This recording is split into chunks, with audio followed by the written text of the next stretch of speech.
Qapının ağzına stol qoymuşdu. Deyirdi, kim nə qədər pul alıbsa, yarısını qoysun, bura geçsin. Hətta mən də almışım 300 rubl, onun 150'sini verdim, oraya getdim. Amma bu mənim düşüncəmdə qaldı. Mən düşündüm ki, mən şüurlu, ağıllı adamam.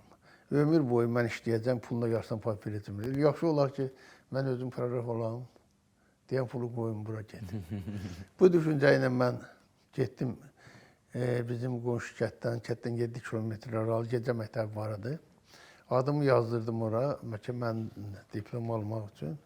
Bunlar neçə yaşına təsadüf edirsiniz? Haradasa 22-23 yaşlarında belə.